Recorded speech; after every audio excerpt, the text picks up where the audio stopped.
Bismillahirrahmanirrahim. Assalamualaikum warahmatullahi wabarakatuh. Waalaikumsalam warahmatullahi wabarakatuh. Pada saat ini kita berada di pabrik UVIA, PT UVIA Tirta Mulia. Di hadapan kita ada Pak Arju Fahadaina ya, pemilik dari PT UVIA. Pada kesempatan kali ini saya ingin mewawancari Pak Arju ya. Mudah-mudahan kita bisa mendapatkan ibroh, kemudian juga nasihat-nasihat kehidupan. Pak Arju ini sudah expert juga ataupun diawali jadi sebagai karyawan di Bata ya, di Bata, sepatu Bata, kemudian juga bisnis energi, dan akhirnya pada saat ini ya beliau berbisnis di air ya. Izin Pak, saya ingin minta kisahnya juga dan juga masukan buat kita nasihat-nasihat ya buat pekerja muda ya, karyawan-karyawan muda, untuk memotivasi kinerja kita atau kerja kita, bagaimana sih bekerja yang baik, kemudian juga bagaimana mendedikasikan kita hidup kita ya buat kerja adalah ibadah. Mungkin Pak Arju bisa berbagi tipsnya Pak. Ya, terima kasih. Assalamualaikum warahmatullahi wabarakatuh. Ya, saya mudah-mudahan apa yang akan saya sampaikan itu bisa bermanfaat. Ini bukan kepandaian saya, tapi ini suatu pengalaman. Pengalaman saya dari semenjak dulu masih jadi karyawan sampai sekarang saya udah mulai wirausaha. Artinya yang dulu digaji sekarang udah mulai menggaji. Tak lepas ya jadi karyawan tuh juga kita harus harus sukses. Ternyata kuncinya itu kebetulan sama dengan nama saya. Nama saya Arju. Jadi orang bekerja itu harus arju, amanah, rajin, dan jujur.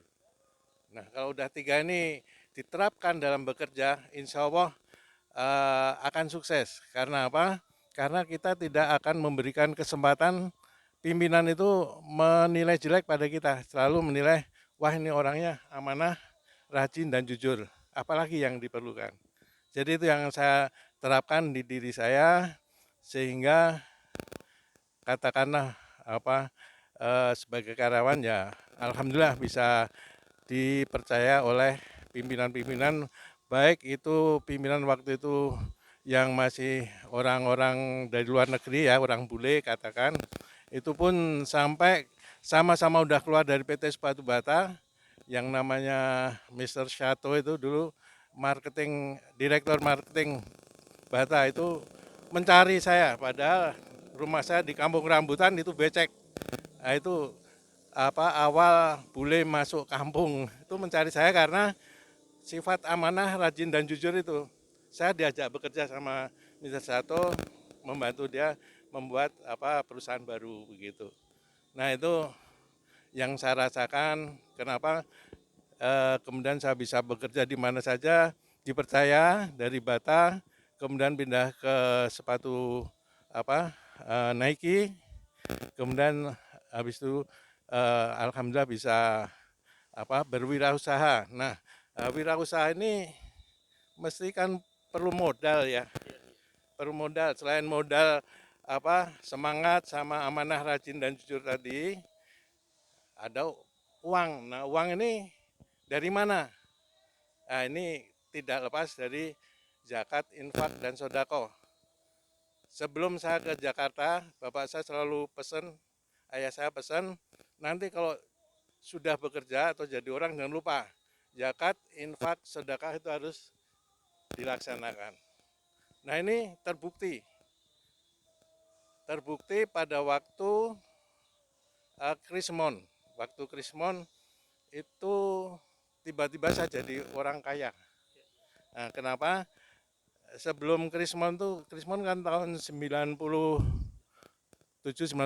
ya. Kira-kira tahun 90 itu saya dinasihatin seorang ulama ya. Itu kalau kamu punya rezeki 40 perak, satu perak itu harus dikeluarkan, itu 2,5%, itu zakat. Kemudian yang sisanya 39 dibagi 3, 13, 13, 13.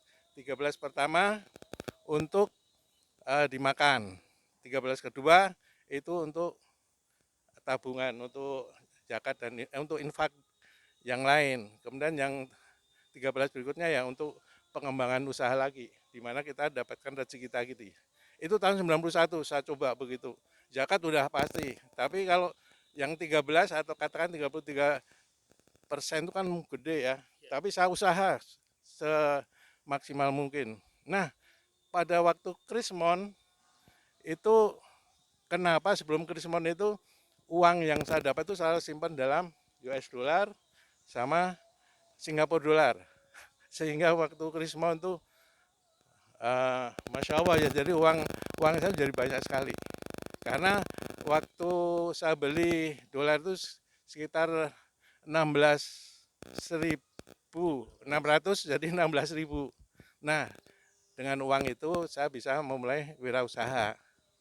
Dan wirausaha ini tetap saya pakai apa namanya Arju itu. Jadi semua karyawan itu sebisa mungkin bisa mengikuti langkah-langkah saya, harus semuanya amanah, rajin dan jujur.